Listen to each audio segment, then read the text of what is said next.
Commander Lisa Zhang's quantum sensors were screaming impossibilities at her as she stared through the reinforced viewport of the UES Kronos. The object floating 3 kilometers off their starboard bow defied every law of physics, every principle of temporal mechanics, and every regulation in the Terran Space Force handbook. It was the TSF Ouroboros, a Leviathan-class dreadnought, that, according to every official record, every classified file, and every quantum signature database in human space, had never been built. "Ma'am," Lieutenant Torres called from the sensor station, his voice tight with confusion. "I'm reading hull composition signatures that match our own ships, but the quantum dating puts this vessel at. This is impossible." "Report," Lieutenant Zhang ordered, though her enhanced neural implants were already processing the same data streams. Her cybernetic left eye flickered through multiple spectrum analyses, each one confirming what her rational mind refused to accept. "The ship is simultaneously reading as 847 years old and negative 23 years old, Commander. The temporal displacement indicators are off the charts. According to quantum mechanics, this vessel exists in a state of temporal flux that should collapse into paradox instantly." Zhang activated her command neural link, connecting directly to the Kronos' quantum consciousness core. The AI's response came as a flood of mathematical proofs and theoretical frameworks, all leading to the same conclusion: the ship before them was a walking violation of causality itself. "The vessel appears to be caught in a self-generating temporal loop," the AI reported directly into her consciousness. "Its existence is predicated on information that originates from its own future construction. This creates what theorists call a bootstrap paradox. The ship exists because it will exist." Through her enhanced vision, Zhang could make out details that made her blood run cold.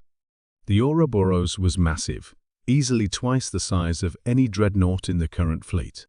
Its hull bore scars from weapons that hadn't been invented yet, energy signatures her analysis software couldn't even categorize. More disturbing were the modifications, weapon systems grafted onto the superstructure that appeared to be a fusion of human engineering and something altogether alien. "Commander," her communications officer interrupted, "we're receiving a transmission from the vessel. Audio only. The signal is strange. It's somehow broadcasting through quantum entanglement rather than electromagnetic radiation. Put it through." The voice that filled the bridge was unmistakably human, but filtered through harmonics that suggested the speaker's vocal cords had been dramatically modified. When it spoke, Zhang felt her temporal displacement warning systems trigger in her neural implants. "UES Kronos, this is Captain Marcus Reeves of the Terran Solar Federation vessel Ouroboros. I know you're confused by our presence here. The truth is, we shouldn't exist in your timeline. We come from a future that was erased." Zhang's hands clenched involuntarily. Marcus Reeves had been her instructor at the academy 15 years ago. He had died in the Battle of Kepler Station, holding the line against the first vegan invasion. She had attended his funeral. "This is Commander Zhang of the UES Kronos. Captain Reeves is dead. He died 3 years ago, defending Kepler Station. Identify yourself properly." A pause. When the voice returned, it carried a weight of exhaustion that seemed to span centuries. "Lisa? God, it really is you. You're still so young." Another pause. "I did die at Kepler, in your timeline, but in the original timeline, the one that was supposed to happen, I survived. We all survived. We built this ship in the year 2387, using technology we shouldn't have been able to develop for another millennium."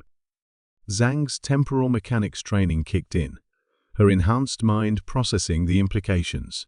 "You're claiming to be from an erased timeline. That's theoretically impossible. When a timeline is eliminated, everything in it ceases to exist." "That's what we thought too," Reeves replied. until we discovered that the vegans weren't invading from another star system. They were invading from another timeline, one where they had already conquered our future. They were working backwards through time, erasing human victories before they could happen. The revelation hit Zhang like a quantum torpedo. She accessed her classified files, cross-referencing temporal anomalies that had been dismissed as sensor ghosts.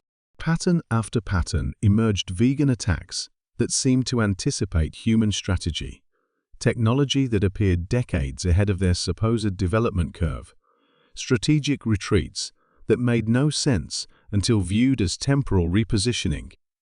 The Ouroboros was built as a temporal anchor, Reeves continued.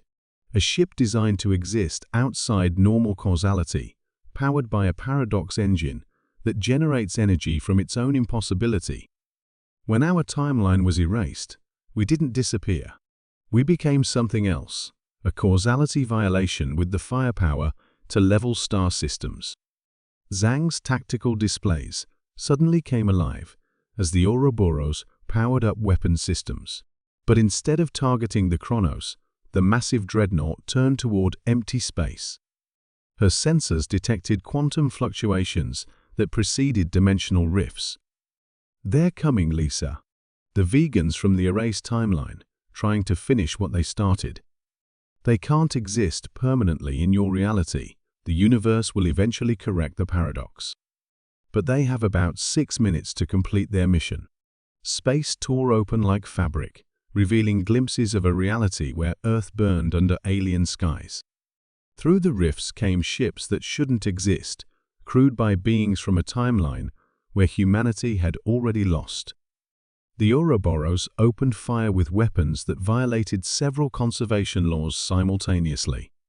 Energy beams that existed in multiple dimensions carved through the vegan formation, while missiles that traveled backwards through time struck targets before they could fully emerge from the temporal rifts.